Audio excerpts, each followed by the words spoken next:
If you were to flick through the pages of history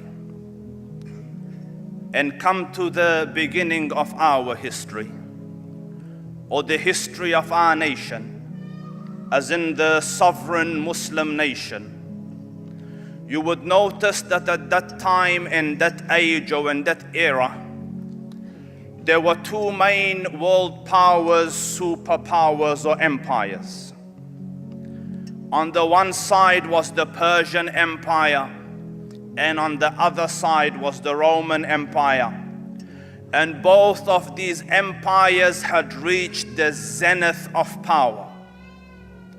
They boasted political stability, economical prosperity, military capability, and an influence that extended over much of the globe.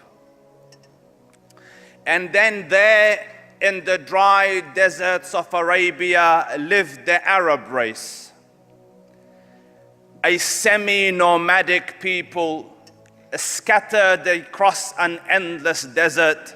Their land was harsh, their climate difficult, their land barren, their people scattered, disunited, uneducated, undisciplined. And on the earth of God, it would be accurate to say that they had nothing going for them. So much so that the great conquerors of the past passed them by and didn't even look twice at them. They didn't even consider them a people worthy of conquest. Alexander the Great passed them by, the Romans passed them by, the Persians passed them by. They were an unnoticed, insignificant, uneducated, unlettered, undisciplined, disunited, a scattered group of people that added up to nothing much in the annals of human history. They were small, psychologically small. I don't think you will find too many people in the annals of human history where they bury their own daughters alive.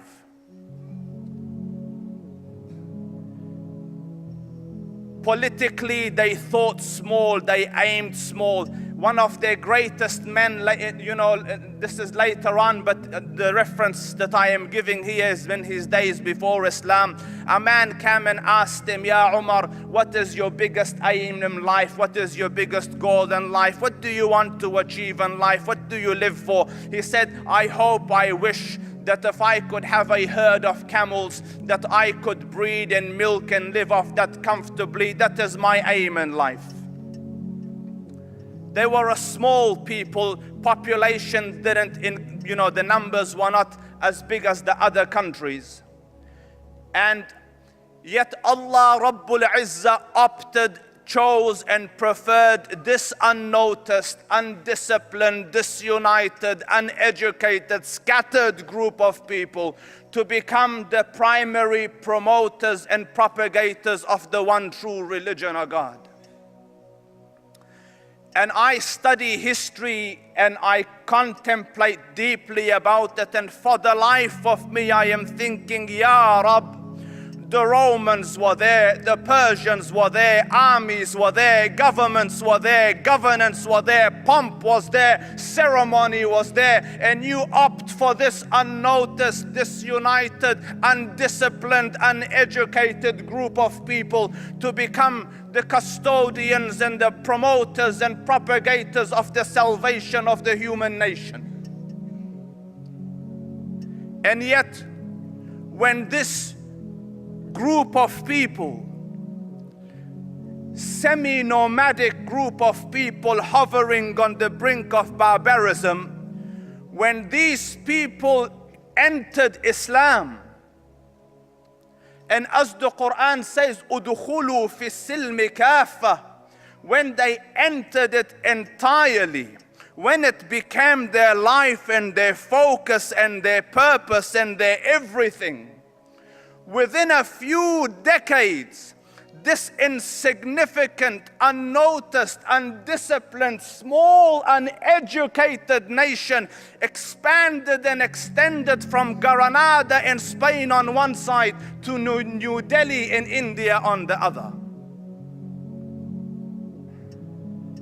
History is making a point here. My Lord is teaching a lesson here. And that point in that lesson is this: that you can be the lowest of low, the most insignificant, unimportant, undisciplined, disunited nation on the face of this earth. But if you were to cling to this rope of Allah, وَاعْتَصِمُوا بِحَبْلِ اللَّهِ جَمِيعًا, you will reach the pinnacles of human achievement. There is not a second truth beyond this. And so far as they held on to this deen, there was not another nation that could show light to them. History calls them the torchbearers of light and education. At the time the Prophet came, sallallahu alaihi wasallam, to Mecca, the historians record that there were 18 people that could read and write in the whole of Mecca. 18.